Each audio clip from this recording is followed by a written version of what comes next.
সবাইকে ক্লাসে শুরুতে ধন্যবাদ জানাচ্ছি। আমরা গত ক্লাসে সাহিত্যের ক্ষেত্রফল এবং বর্গ নির্ণয়ের ক্ষেত্রফল সূত্র শিখেছি এবং সেই সম্পর্কিত কিছু প্রশ্নের সমাধান করেছি।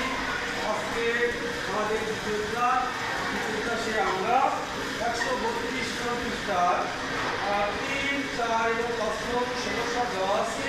এই সমস্যাগুলোর সমাধান ওই বর্গের সূত্র এবং আয়তের সূত্র ব্যবহার করে সমাধান করা। ঠিক আছে, আমি বোর্ডে করে তোমাদের দেখাচ্ছি, অবশ্যই তোমরা বুঝতে পারবে। 3 নম্বর প্রশ্নে দেওয়া আছে একটি আয়তাকার ফুটবল মাঠের দৈর্ঘ্য 100 মিটার, প্রস্থ 70 মিটার, মাটির ক্ষেত্রফল। ঠিক আছে, আমি তোমাদের বোর্ডে করে দেখাচ্ছি।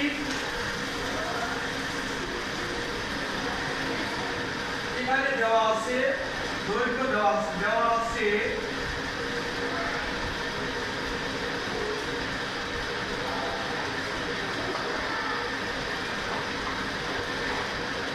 এখানে দৈর্ঘ্য দেওয়া আছে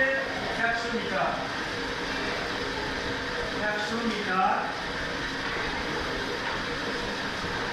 এবং প্রস্থ দেওয়া আছে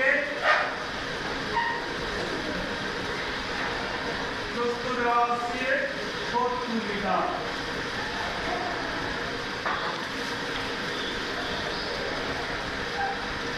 দৈর্ঘ্য 100 মিটার দেওয়া আছে এবং প্রস্থ 70 মিটার দেওয়া আছে।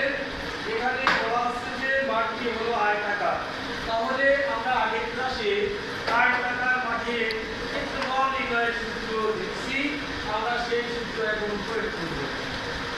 আয়তাকার মাঠের ক্ষেত্রফল সমান, এখানে আমরা জানি বিশেষ ভালোভাবে আমরা জানি আয়তাকার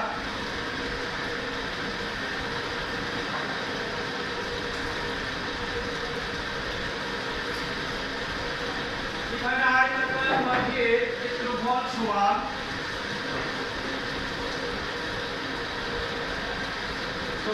এটার সূত্র দৈর্ঘ্য গুণন প্রস্থ। যেহেতু আয়তাকার মাঠের ক্ষেত্রফল মাঠটি দেওয়া আছে আয়তাকার, আমরা আয়তাকার মাঠের ক্ষেত্রফল জানি। আয়তাকার মাঠের ক্ষেত্রফল সমান কি? দৈর্ঘ্য গুণন প্রস্থ। এখানে কিছু দেওয়া আছে, দেখো দৈর্ঘ্য দেওয়া আছে 100 মিটার এবং প্রস্থ দেওয়া আছে 70 মিটার। এখন আমরা সমান দেই।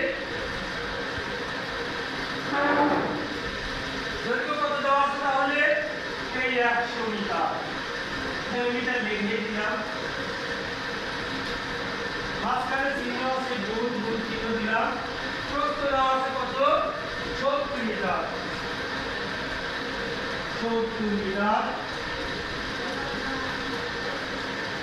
এখানে একটা বিষয় তোমরা লক্ষ্য করতে পারো, এই যে 100 এবং 70 মাঝখানে চিহ্ন আছে গুণ, এটা আমরা সহজ পদ্ধতি ব্যবহার করে গুণটা করতে পারি।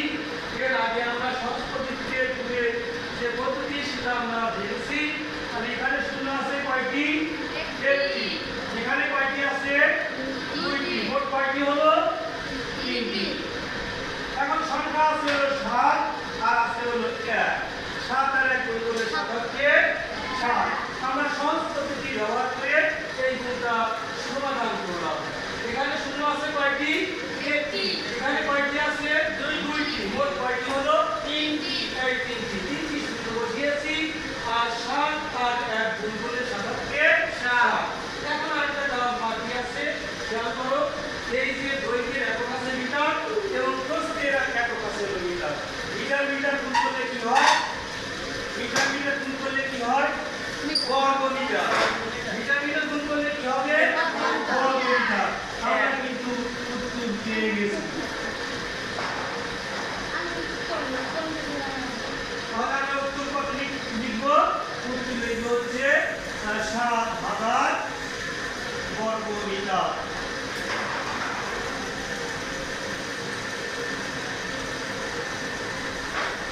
দেখার শেষে আমরা কি করবো? দাঁড়িয়ে দিয়ে দেবো। আশা করি তোমরা এই বোর্ডে দেখানো নিয়ম অবশ্যই বুঝতে পেরেছো।